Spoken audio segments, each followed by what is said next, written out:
Should we do Mum next? To sort of linked in, as Nicole said, about the sort of naturalistic tone of it.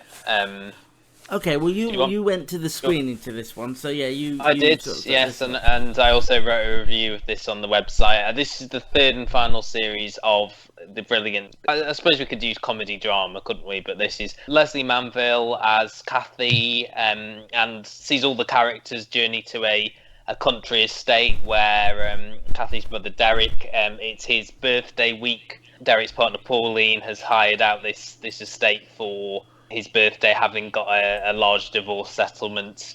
And it's basically seeing the characters over this week. Each episode is a day in the week from Monday to Saturday. The themes here are that Kathy and Peter Miller's Michael have started a relationship, but are keen to keep this from Jason, her son, for now. Jason and his girlfriend Kelly are expecting a baby, but aren't going to tell anyone. There's the thinly veiled secret of her being on antibiotics, and there's also the insinuation that Derek is going to try and propose to Pauline at some point during the week. So those are the sort of the basics of this series. I have to say that I kept on hearing how good it was, and I tried watching it, and I didn't enjoy it. And then a friend came over and basically made me watch it with her.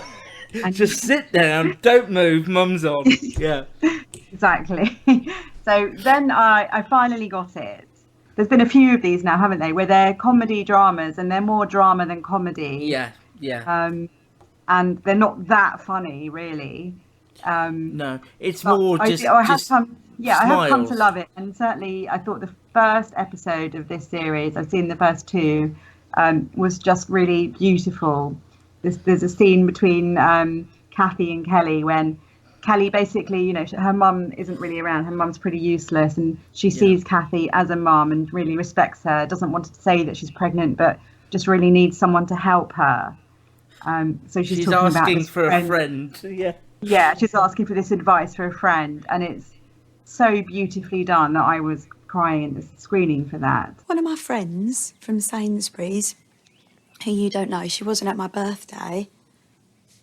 She's a little bit sort of pregnant.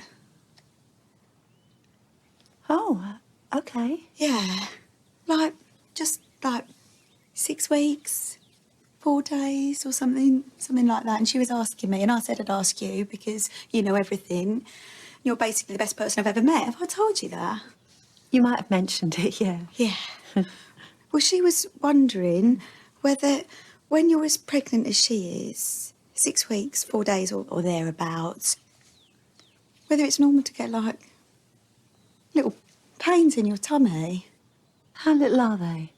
They're just little pains, just sort of twinges and a few little aches down here. And do they make her dizzy, or does she have to sit down when she has them, or? No, I don't think so. They just sort of twinge a little bit. I think that sounds pretty normal. Yeah? Yeah. If they don't hurt too much or don't get any worse. She's got all these special bits of her body that she's never really used before. Now they're starting to wake up. Yeah. I'll tell her that then, yeah. Thanks. How does she feel? Disgusting, yeah. She sort of feels constantly sick, I think, and sort of like she's the tiredest and ugliest person in the universe. And like, she's always been the stupid one. Well, if your friend's got any other questions, you can always ask me for her. Yeah. Thanks, yeah. I will do. I'm just going to pop to my room and text you all that info, and then I'm going to get back to dealing with my massive period. Lovely.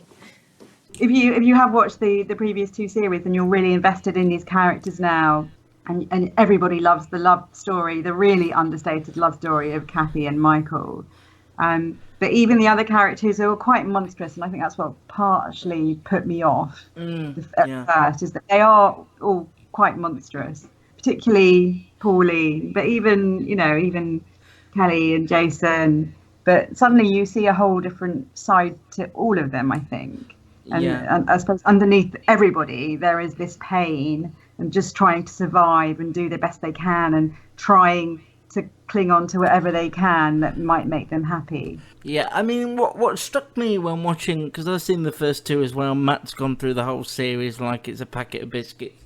But or a pack of Pringles. Oh yes, nice mum reference there with the pack of Pringles. Maureen having too many. Hello, Nan, Grandad. Hi, Reg. Hi, Maureen. I'm thirsty. Oh, dear. She's had too many Pringles. Too many Pringles, Kathy. Stupid how many Pringles I've had. Hello, everyone. What I noticed was, and what I hadn't appreciated before, especially between the Michael, Kathy and Jason story, is that it's not been that long since Jason lost his dad and Kathy lost her husband.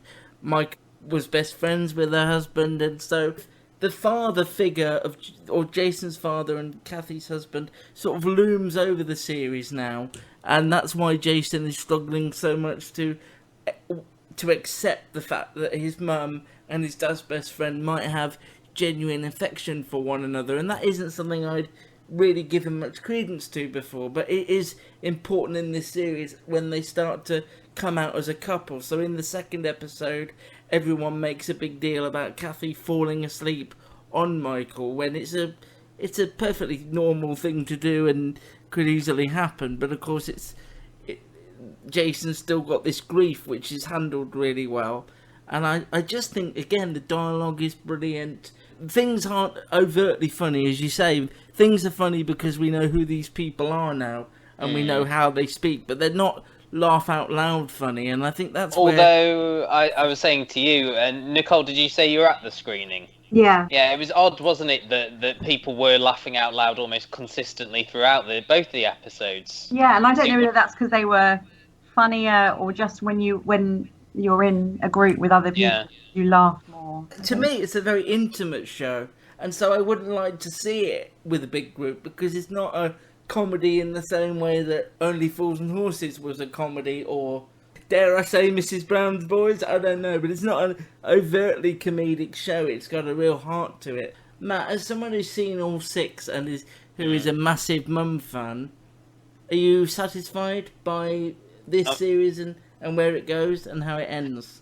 Yeah, I think it would depend to person depending on what they anticipated to happen, but I think it works for the Kathy character in sort of her final decision, what she's going to do in the final moments of the last episode. I think episode 4 is probably the turning point for the series. There is a really sort of powerful scene between Kathy and Jason where you sort of realise why Jason feels like he does about Michael, and because there are those sort of confrontational moments in the first episode, aren't they, where it's like, why are you here, why aren't you in Spain, that sort of thing. And well, they sort of talk like your dad would be in that pool straight away, and he goes, no, I don't think so, mate, I don't think he would. And and then at the end they all say that. Inarticulate in his pain, isn't he, Jason? You do see that humanity in him. It all sort of opens up in this fourth episode, which again, it's got that sort of awkwardness to it. It does just feel very realistic, and I think the humour comes, as you said,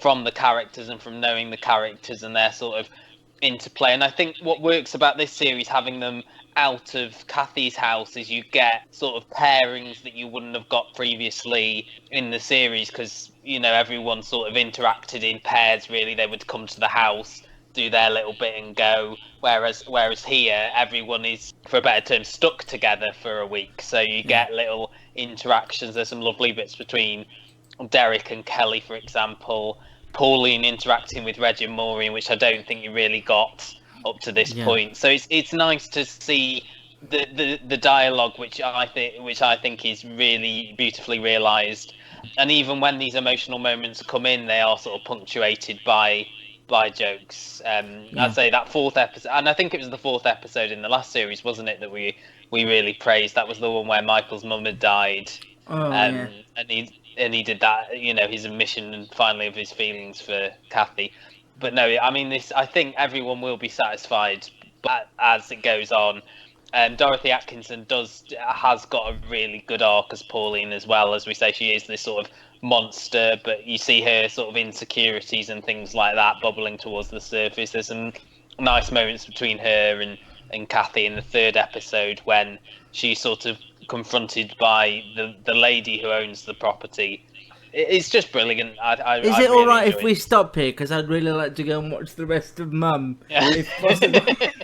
I know you're definitely selling it. I will definitely be watching the rest anyway, because I think everyone wants to know what's going to happen now, because we have fallen in love with these, unlikely lovers. They're middle-aged.